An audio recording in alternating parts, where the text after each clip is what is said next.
Hello everyone. जैसा कि हमारा जो पिछला सेशन था लेटर राइटिंग का, तो मैंने उसमें आपको कहा था कि मैं जॉब एप्लीकेशन के बारे में कुछ एग्जांपल्स जो हैं वो आपको अगले सेशन में हम उन एग्जांपल्स के बारे में बात करेंगे। तो जॉब एप्लीकेशन के बारे में मैंने जो आपको बातें बताई वो अच्छे से आपके समझ में आ गई होगी, आई होप। एंड नेक्स्ट हम बात करने जा रहे हैं उसी जॉब एप्लीकेशन में जो क्वेश्चंस हैं वो कैसे बनते हैं एग्ज़ाम के तौर पे हम देखें, तो कैसे क्वेश्चन बनेंगे और इनका सलूशन कैसे होगा देखते हैं हम बात करते हैं आगे। हमारा क्वेश्चन ये है, ऐसा क्वेश्चन बोर्ड एग्ज़ाम में आएगा जिसमें लिखा हुआ रहेगा write a letter to the principle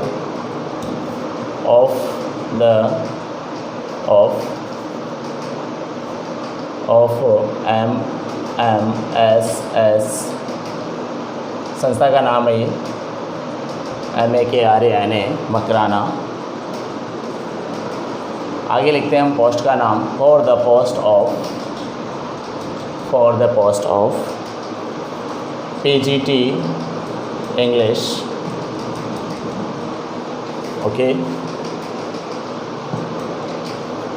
you are Arun.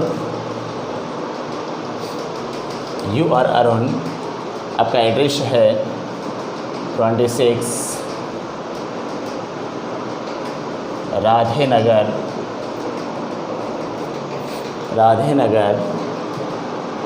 Makrana. ये आपका क्वेश्चन बन जाता है। क्वेश्चन क्या कह रहा है कि write a letter to the principal of MMS, ठीक है, संस्था का नाम है MMSS Makrana, for the post of PGT English. आप किस पोस्ट के लिए जा रहे हैं? PGT इंग्लिश के लिए जा रहे हैं, इसलिए आप लेटर लिख रहे हैं किसको? प्रिंसिपल को। ओके, यू आर अरुण, आपका नाम अरुण है और आप 26 राधे नगर से हैं और आपका एड्रेस है, ये जो आपका एड्रेस है राधे नगर मकराना है। ठीक, इस क्वेश्चन का जब हम आंसर लिखते हैं तो सबसे पहले मैंने आपको कहा था मार्जिन आपका जो होता है नोटबुक का उसको ध्यान में रखिएगा और हम आंसर लिख देते हैं। आंसर में शुरुआत करते हैं हम सबसे पहले जो लिखने वाले हैं हमारा क्या एड्रेस है। तो हमारा एड्रेस यहाँ पे साफ सुथरा लिखा हुआ है 26 राधे नगर, फिर आप लिख देते हैं यहाँ पे मकराना, ये आपका एड्रेस है। इसके बाद फिर आप क्या करते हैं, डेट का यूज करते हैं। आज की डेट जो है जैसे मैंने यहाँ पे लिखा 15 सितंबर 2020 या फिर सितंबर 15, 2020, एक ही बात है। इसके बाद हम बात करें तो हम किसको लिखेंगे? हम प्रिंसिपल को लेटर लिख। तो यहाँ पे लाइन छोड़ना बहुत ज़रूरी है। टू द प्रिंसिपल, या सॉरी आप सीधा द प्रिंसिपल कर सकते हैं। द प्रिंसिपल, स्कूल का नाम क्या होगा? MMSS स्कूल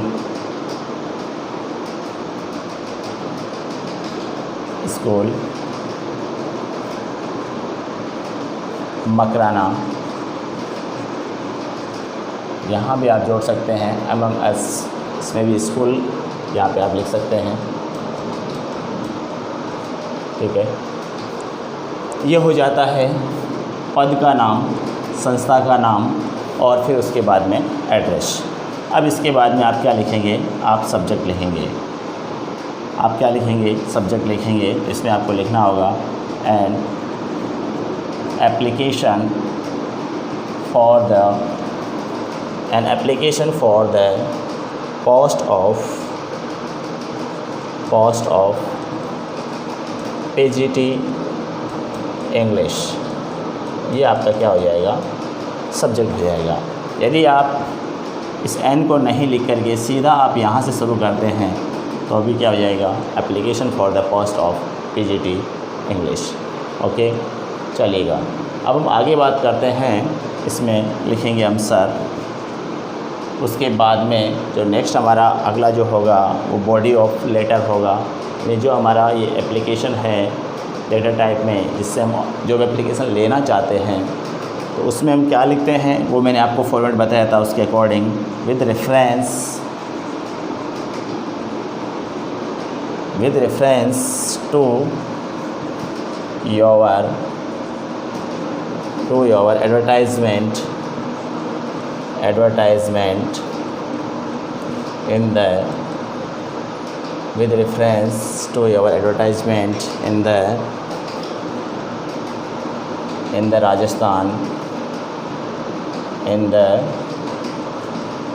Rajasthan पत्रिका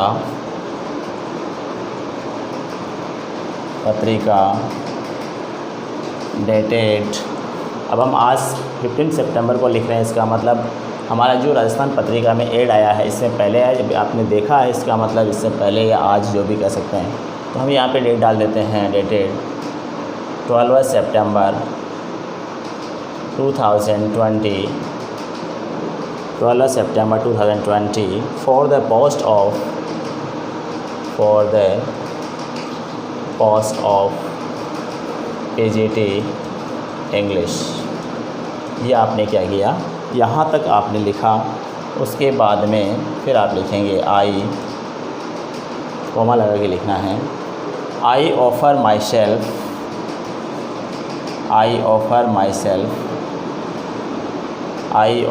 सेल्फ, ये आपने लिखा आई ऑफ़र माई सेल्फ। उसके बाद में as a candidate for the same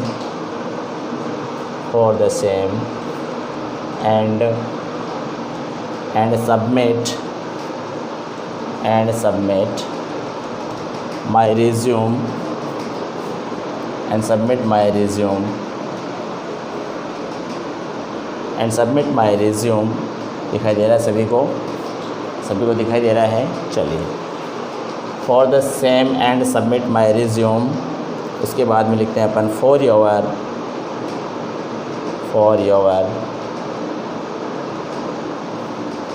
your kind consideration।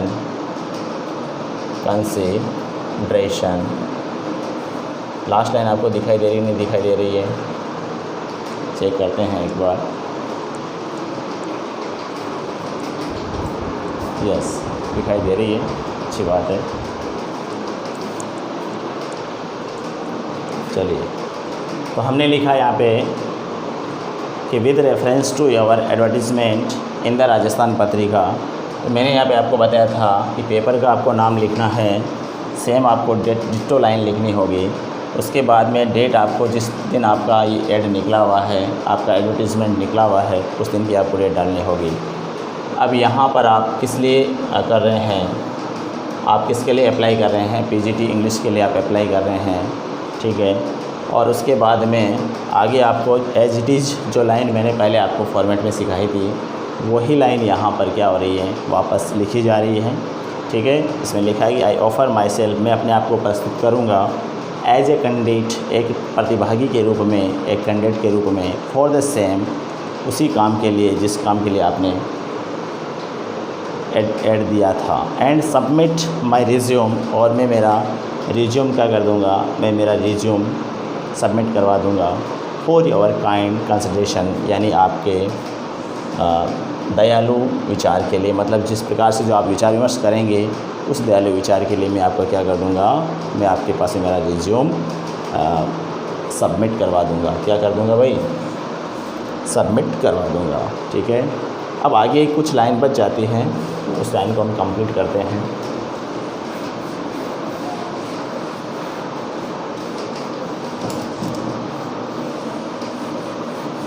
देखिएगा, जो भी क्वेश्चंस हैं, मैंने आपको पहले भी कहा था कि जॉब एप्लीकेशन में यदि आप ये फॉर्मेट कंप्लीट कर लेते हैं तो आपको मेरे विचार से किसी प्रकार की कोई दिक्कत नहीं आने वाली है। आगे हम लिखेंगे I am given a chance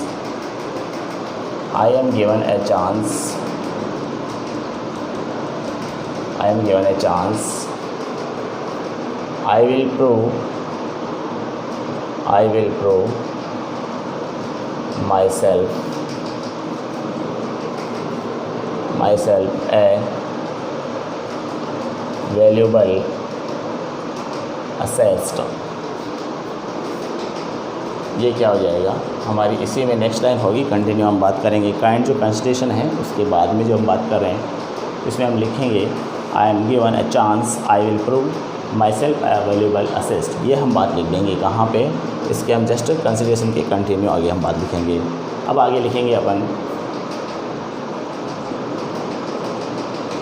hopping to receive इसमें लिखा जाएगा होपिंग टू रिसीव, आगे हम लिखते हैं hoping to receive an early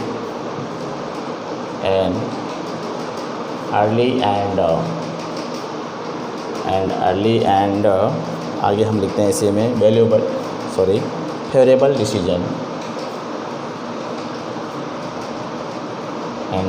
decision, ठीक है। Hoping to receive an early and favourable decision, इसमें हम लिख देते हैं hoping to receive an early and favourable decision. ये हमारा क्या हो जाता है, इसी बॉडी ऑफ लेटर का ये अंतिम लाइन बन जाती है। इसे हम आशा कर रहे हैं क्या कि रिसीव हमें प्राप्त होने के लिए क्या जल्दी से हमें रिसीव हों और फेवरेबल डिसीजन हमें प्राप्त हो, ये मेरी आशा होती है। किसकी, जो एप्लीकेबल होता है वो, जो आवेदन करने वाला होता है वो, उसकी बात होती है, ठीक है। आगे हम जस्ट इसके भी कंटिन्यू करते हैं आगे, ठीक है। देखिएगा जितना आप मैंने आपको बताई है बातें वो कंप्लीट भी करते हैं तो आपके ये जो 7 मार्क्स है ना ये कहीं नहीं जाने वाले हैं। और आगे आपको यहाँ पे लाइन छोड़ के करना होगा थैंकिंग यू, फिर आप योवर्स ट्रूली करते हैं, फिर आपका नाम लिखा जाता है अरुण, और इनक्लोज लिखा जाएगा फिर इनक्लोज्ड। अब आपने क्या इनक्लोज किया है, रिज्यूम किया है, तो आप रिज्यूम इनक्लोज करेंगे, ठीक है। अब फिर आपको रिज्यूम बनाना होगा, यहाँ पे रिज्यूम लिखना होगा। अब रिज्यूम लिखते हैं तो आपको पता है कि मैंने आपको क्या क्या बातें बताई हैं। अब आपके पास में क्या योग्यता होनी चाहिए कि पीजीटी इंग्लिश का जब आप आवेदन करने जा रहे हैं या उसकी जब जॉब लेने आप जा रहे हैं तो आपके पास में क्या क्या क्वालिटी, क्या क्या एबिलिटी है ना, और क्या बातें आप में हैं, वो सब बातें आप रिज्यूम में लिखेंगे। चलिए तो हम देखते हैं रिज्यूम में आपको क्या क्या बातें लिखनी होती हैं, वो आपको देखना होगा। सबसे पहले क्या करेंगे, सबसे पहले आप अपना नाम लिखेंगे। उसके बाद में देखो 8-10 फिगर हैं, वो आपको याद रखनी होती है हमेशा के लिए, और वो याद करके आप आराम से इजी वे में आप क्या कर सकते हैं, आंसर दे सकते हैं और आपके नंबर बिल्कुल नहीं कटने वाले। ये मैं कह रहा हूँ, डेफिनेटली आपके अच्छे नंबर आएंगे यदि आप प्रयास अच्छा करते हैं तो। रिज्यूम में सबसे पहले मैंने आपको बताया था, जैसे सबसे पहले हम नाम लिखेंगे। आपका नाम क्या है, आपका नाम अरुण है। फिर आप फादर्स नेम लिखेंगे, क्या लिखेंगे, फादर्स नेम, या फादर्स नेम लिखा जाएगा। अब आपके यहाँ फादर्स नेम दिया हुआ नहीं है तो आप मिस्टर बी कर सकते हैं, ठीक है। उसके बाद में फिर आपकी एज आएगी। आपकी एज कितनी होती है, जैसे आपकी एज मान लो यहाँ पे 27 ईयर्स है, 27 ईयर्स, ठीक है। उसके बाद में आप डेट ऑफ बर्थ भी लिख सकते हैं, डेट ऑफ बर्थ भी लिख सकते हैं। डेट ऑफ बर्थ आपकी कितनी है उसके अकॉर्डिंग आप यहाँ लिख देंगे, ठीक है। उसके बाद में जब डेट ऑफ बर्थ हो जाती है तो उसके बाद में आपका एड्रेस लिखा जाता है। एड्रेस आप लिखेंगे, एड्रेस में आपने साफ साफ आपके क्वेश्चन में था 26, ठीक है, 26। उसके बाद में था राधे नगर मकराना, ये आपका एड्रेस था। उसके बाद में फिर आप क्या करेंगे, फ़ोन नंबर लिखेंगे। फ़ोन नंबर भी आपको लिखना ज़रूरी होता है आपके लिए। फिर फ़ोन नंबर लिखा जाएगा, जैसे आपने लिखा यहाँ पे 94 ऐसे लिख के फिर आप अक्सर कर देते हैं, ठीक है। फिर आप फ़ोन नंबर लिखने के बाद में आप ईमेल लिखते हैं। ईमेल आपका क्या है, ईमेल में से मान लो आपका नाम अरुण है तो आप यहाँ पे लिख सकते हैं arun123 फिर आप लिखते हैं इसमें gmail.com, ठीक है। ये आपका क्या बन जाता है, ईमेल बन जाता है, ठीक। अब आप देखो, मैं आपको बताता हूँ आगे, क्योंकि थोड़ा सा इस एजुकेशन वाले में आपको क्या करना होता है, आपको ध्यान रखना होगा, क्योंकि बच्चे यहाँ जल्दीबाजी कर जाते हैं। कब? जब आप लास्ट का जो टाइम होता है आंसर देने का, उस समय जो बच्चे जल्दीबाजी कर जाते हैं उनके नंबर कटने की संभावना बन जाती है, क्योंकि जो कॉपी चेक करने वाले होते हैं वो हर बात का ध्यान रखते हैं कि शुरुआत कैसे की गई है और एंडिंग आपने कैसे किया है, बीच में आपने क्या बातें लिखी है, सब बातों का वो क्या करते हैं, ध्यानपूर्वक अवलोकन करते हैं, ठीक है। तो आप यहाँ पर ईमेल लिखने के बाद में, ईमेल जो आईडी होती है उसके बाद में आप लिखेंगे एजुकेशनल क्वालिफ़िकेशन। ध्यान दें सभी। अब यहाँ मैं आपको ये कहना चाहूँगा कि जो एजुकेशनल क्वालिफ़िकेशन है वो हम कैसे लिखेंगे। देखिए, मैं आपको बताता हूँ। जैसे कि अपन बात करते हैं यहाँ पे, सबसे पहले मैं बात करना चाहूँगा, जैसे कि सीरियल नंबर आप लिखते हैं, इसके अंदर क्या लिखते हैं, सीरियल नंबर लिखते हैं। उसके बाद में फिर आप लिखेंगे क्लास, ठीक है। क्लास के बाद में फिर आप लिखेंगे बोर्ड या यूनिवर्सिटी, ठीक है। फिर आप लिखेंगे बोर्ड ऑफ यूनिवर्सिटी। लिखने के बाद में फिर आपको लिखना होता है ईयर, ठीक है। और ईयर लिखने के बाद में फिर आपको लिखना होता है आपका रिजल्ट। ये आपको बुक्स बनाना होगा या आपको टेबल बनानी होगी, ठीक है। अब देखिए, मैं आपको ये बताना चाहूँगा कि पीजीटी जब इंग्लिश के लिए आप अप्लाई कर रहे हैं, इसका मतलब आप कक्षा 11th और 12th में पढ़ाने वाले अध्यापक हैं, लेक्चरर हैं, ठीक है। तो वहाँ पर आपको क्या करना होता है, सबसे पहले मैं आपको बता देना चाहूँगा कि या तो आप एमए लिखो, क्योंकि इंग्लिश पढ़ाना है तो आपके पास एमए होना चाहिए, और वो भी किस में होना चाहिए, इंग्लिश में होना चाहिए। किस में होना चाहिए, इंग्लिश में, क्योंकि ये ज़रूरी है। अब इसमें क्या है कि आप बोर्ड या यूनिवर्सिटी, तो आप यूनिवर्सिटी में कह सकते हो ये MDS यूनिवर्सिटी। और जो भी आपको लिखना है, इसमें कोई ये ज़रूरी नहीं है कि मैं बताऊँ वही आप लिखो। MDS Maharshi Dayanand Saraswati university, MDS university लिखो, ठीक है ना, यूनिवर्सिटी। अब आपने क्या लिखा, ईयर। अब कब आपने पास किया, आप MA आपने कब किया, जैसे मान लो कि मैं यहाँ लिख देता हूँ 2014 में आपने MA कर लिया। रिजल्ट आपका क्या रहा, आप यहाँ पे परसेंटेज लिख सकते हैं, जैसे कि आपके MA के अंदर कितने बने, 69.50%। ये आपका MA का स्कोर है। ऐसे आपको लिखना होता है। अब देखिए कि जब MA किया था उससे पहले आपने BEd किया है, BEd भी किया होना जरूरी है, ठीक है। BEd में आपको कोई सब्जेक्ट लिखने की आवश्यकता नहीं। ये भी आपने किससे किया, आपने MDS यूनिवर्सिटी से किया। कब किया, 2 साल पीछे चले जाओ, 2 साल का MA होता है। इससे पहले आपने BEd किया, ठीक है, 2012 में। और BEd में आपका स्कोर कितना रहा, 85.32%। ऐसे आपका BEd का स्कोर है, ठीक है। उसके बाद फिर आपने क्या किया, उससे पहले आपने किया था BA, क्योंकि जब आप इंग्लिश के टीचर हैं तो आप आर्ट के स्टूडेंट बनेंगे, ठीक है ना। जब आर्ट के स्टूडेंट होते हैं वही इंग्लिश के होते हैं, ठीक है। तो BA में आप कहाँ से किया, आपने BA भी MDS यूनिवर्सिटी से की। कब की, BEd का 1 वर्ष निकाल दीजिएगा, तो आप 2011 में की थी आपने, 2011 में, क्योंकि अब तो BEd 2 साल की हो गई है, बट उससे पहले जो पहले का टाइम था उस समय 1 साल की BEd होती थी। तो आपने BA के अंदर अभी कितने % बने, उसके लिए आप लिखना चाहेंगे यहाँ पे 72%। उसके बाद में हम बात करें और लिखेंगे हम, क्योंकि टीचर के लिए इतनी योग्यताएँ ज़रूरी हैं। अब आपका जो ऑर्डर है, ऑर्डर करने उल्टा चलना है। यहाँ पे 12th क्लास के लिए बात कर रहे हैं आप, 12th क्लास आप किससे करेंगे, RBSE Rajasthan board of secondary education. ये बोर्ड है आपका RBSE, CBSE से नहीं, CBSE अलग चीज़ होती है, सेंट्रल बोर्ड होता है वो। तो यहाँ पे 3 ईयर माइनस करो, इट मीन्स आपके आ जाएंगे 2008, ठीक है। और आपने 12th क्लास की है, वो किया आपने 86% से, ठीक है। इसके बाद में हम बात करें तो यहाँ 10th क्लास की बात करते हैं, और वही आपका बोर्ड कौन सा है, Rajasthan Malaysia board of Ajmer है। अब आप यहाँ पे 2 साल और पीछे चलेंगे तो यहाँ हो जाएगा 2006, और आपने यहाँ पे 88% से आपने क्या किया है, ये आपकी क्या हो जाती है, एजुकेशनल क्वालिफ़िकेशन हो जाती है, शैक्षिक योग्यताएँ, शैक्षिक योग्यता, ठीक है, एजुकेशनल क्वालिफ़िकेशंस ऐसा लगा देते हैं यहाँ पे। अब आगे और बात करना चाहेंगे हम यहाँ पर, तो यहाँ हम बात करना चाहेंगे अदर क्वालिफ़िकेशन के बारे में।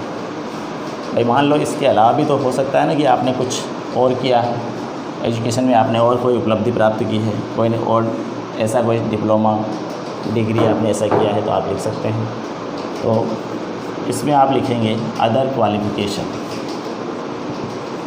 अदर क्वालिफ़िकेशन, ठीक है। अदर क्वालिफ़िकेशन में आप लिख सकते हैं जैसे कि आपका किया हुआ है PGDCA आपने कंप्लीट कर लिया। इट मीन्स क्या होता है, post graduation diploma in computer application. PG का मतलब होता है पोस्ट ग्रेजुएट, जैसे MA है ना, ये PG में आता है, ठीक है।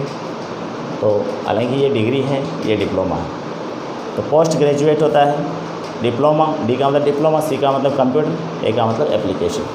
तो ये आप जब BA कर लेते हैं या BSc कर लेते हैं, BSc या BCom या BA, स्नातक इसमें क्या होती है, योग्यता होती है। यदि आप स्नातक किए हुए हैं या ग्रेजुएट हैं तो आप क्या कर सकते हैं, PGDCA कर सकते हैं, ठीक है। तो ये आपके अदर क्वालिफ़िकेशन है। अब आपके पास में अनुभव कितना है, एक्सपीरियंस आपके पास में कितना है। एक्सपीरियंस जैसे मान लो यहाँ पे लिखा मैंने कि जब B.Ed के बाद का क्या होता है, एक्सपीरियंस माना जाता है। तो 2012 के बाद में फिर आप कितने भी आपकी जो मैं यहाँ पे लिख देता हूँ 4 ईयर्स, ठीक है, ये मेरा एक्सपीरियंस है, ठीक।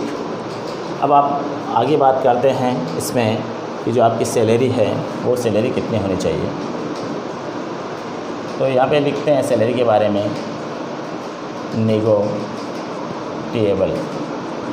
नेगोटिएबल। आपकी जो सैलरी है ना वो नेगोटिएबल है। इट मीन्स क्या होता है, नेगोटिएबल मतलब बातचीत के आधार पे हम तय कर लेते हैं, है ना। नेगोटिएबल मीन्स क्या होता है, बातचीत जो की जाती है हमारे द्वारा। जैसे मान लो कि मैं एप्लीकेबल हूँ, संस्था का जो प्रिंसिपल या डायरेक्टर है उसके सामने बैठ कर के जो बातचीत होती है उसे हम कहते हैं सैलरी नेगोटिएबल करना, ठीक। उसके बाद में हम बात करते हैं लैंग्वेज की, कि लैंग्वेज आपको कौन कौन सी आती है। लैंग्वेज आपको कौन कौन सी आती है, तो आप यहाँ पे लिख सकते हैं हिंदी आती है एंड आपको इंग्लिश आती है, और अगर और आती है तो और भी आप लिख सकते हैं, ठीक है। फिर आपकी हॉबी क्या है, आपकी हॉबी क्या है, हॉबी के बारे में आप लिख सकते हैं। जैसे मैं यहाँ पे लिख देता हूँ रीडिंग बुक्स, ठीक है, या फिर मैं लिख देता हूँ लिसनिंग म्यूजिक, है ना। तो ये सब बातें आपकी क्या हो जाती है, हॉबी में हो जाती है। तो इट मीन्स यहाँ पे आप क्या कर देते हैं, रेफरेंस भी दे सकते हैं। किसी मान लो कि आपकी संस्था के अंदर किसी से बहुत अच्छी मुलाकात है या बहुत अच्छे तरीके से आप यदि जानते हैं तो उनके बारे में आप रेफरेंस दे सकते हैं, ठीक है। ये सब बातें हमारे द्वारा की जाती है। तो आई होप ये जो मैंने आपको इस क्वेश्चन का सलूशन करवाया है उसके अकॉर्डिंग मैंने आपको पहले आपको फॉर्मेट भी बताया था। और एक बात और कहना चाहूँगा मैं इसमें कि दूसरी बात ये मेरी कि जो क्वेश्चन है ना वो एक ऐड के रूप में भी आ सकता है ना। एक जैसे कि विज्ञापन दिया हुआ आ सकता है जिसमें आपके अलग अलग सब्जेक्ट के बारे में या ऐसा कुछ या अलग अलग पोस्ट के बारे में बता रखा होता है, उसमें सैलरी ये दी जाएगी, उसके अंदर एक्सपीरियंस इतना होना चाहिए। तो क्वेश्चन वैसे भी आ सकता है, सीधा क्वेश्चन जो मैंने बताया वैसे भी आ सकता है, और ऐड लिखा हुआ आया, क्योंकि पहले एक बार बोर्ड क्लास में आया था पहले ऐसा, ठीक है ना। विज्ञापन दे दिया जिसमें आपकी पोस्ट का नाम, संस्था का नाम दे दिया, फिर उसके बाद में आपकी क्वालिफ़िकेशन क्या है, पोस्ट का नाम आएगा, फिर उसके बाद में आपकी क्वालिफ़िकेशन उसमें दी जाएगी, इतनी क्वालिफ़िकेशन वाले ही आ सकते हैं। फिर उसमें सैलरी के बारे में होगा, फिर उसके बाद में एक्सपीरियंस होगा कि इतना एक्सपीरियंस होना चाहिए, ठीक है। फिर उसके बाद में कांटेक्ट करना होगा कि भाई आपको किससे कांटेक्ट करना है। ये सब बातें उस ऐड में होती हैं, शॉर्ट में लिखी हुई रहती हैं, ज़्यादा ऐड आपको पता ही ज़्यादा लंबा चौड़ा नहीं होता है। तो फिर आप उसके लिए भी अप्लाई करेंगे तो यही आपका आंसर होगा, ऐसे ही आंसर आपको करना होता है। यदि मान लो उसमें आप PhD इंग्लिश के बारे में कोई आपके पोस्ट हैं तो आप उसमें अप्लाई कर सकते हैं। यदि आप केमिस्ट्री के लेक्चरर हैं, यदि आप बायोलॉजी के हैं, यदि आप फिजिक्स के हैं, तो अकॉर्डिंग जो आपका सब्जेक्ट है उसके अकॉर्डिंग आप एप्लीकेबल हैं और वहाँ अप्लाई कर सकते हैं। केवल ये योग्यता जो चेंज हो जाती है उस समय, जैसे मान लो केमिस्ट्री से हैं तो आप यहाँ पे क्या करेंगे, या एमएससी केमिस्ट्री कर देना, ठीक है। फिर आप यूनिवर्सिटी आप चेंज करने की आपको आवश्यकता नहीं है, आप एज इट इज़ जो रखना चाहो आपकी मर्ज़ी है। बीएड में भी आपको लिखने की आवश्यकता नहीं है। फिर बीए के अंदर बीए ना, तो केमिस्ट्री से आप हैं तो आप साइंस के स्टूडेंट हैं तो यहाँ बीएससी हो जाएगा, क्या हो जाएगा, बीएससी हो जाएगा। और 12th और 10th में आपको, 12th में भी आपको कोई ज़्यादा कुछ चेंज करना नहीं है। ये आप लिखो तो आपकी मर्ज़ी, नहीं तो कोई आवश्यकता नहीं है, लिखो तो अच्छी बात होती है, ठीक है। ये सब बातें हो जाती है। और ऐसे ही मान लो आप जैसे मान लो मैं कह दूँ कि आप अकाउंट के लेक्चरर हैं, आप अकाउंटेंसी पढ़ाने वाले हैं, ठीक है ना, तो आप यहाँ पे एमए नहीं करके आप एमकॉम करना होगा। फिर आपको क्या करना होगा, एमकॉम करना होगा और बीए की जगह आपको बीकॉम करना होगा, ठीक है। ये सब बातें आपको ध्यान में रखनी होती है। और ये तो देखो कॉमन सेंस की बातें हैं, ये तो नॉलेज हमें होना ही चाहिए। जैसे क्लर्क की पोस्ट है, बाबू की पोस्ट होती है बाबू की, तो उस समय आप यदि स्नातक हैं, आप बीए बीएससी बीकॉम, उससे कोई फ़र्क नहीं पड़ता, ऐसे भी आप उसके लिए आप लिख सकते हो, ठीक है। ये सब बातें आपको देखनी होती है। और भी ऐसे क्वेश्चंस होते हैं जिनको आपको हल करना होता है। एनी क्वेश्चन यदि आप जितने क्वेश्चंस आप इसमें हल करेंगे, सोल्यूशन करेंगे उनका, उससे आपको ज़्यादा सीखने को कुछ मिलेगा। नेक्स्ट हम अगले स्टेप की बात करेंगे, जो मैंने पहले आपको बताया था कि टोटल हम 4 प्रकार के लेटर पढ़ेंगे। तो मैंने पहले जॉब एप्लीकेशन के बारे में भी कंप्लीट मैंने आपको बातचीत बताई है और डिस्कशन हमने किया है। नेक्स्ट वीडियो में हम अगले टॉपिक के बारे में बात करेंगे। थैंक यू, तब तक के लिए जय हिंद, जय भारत।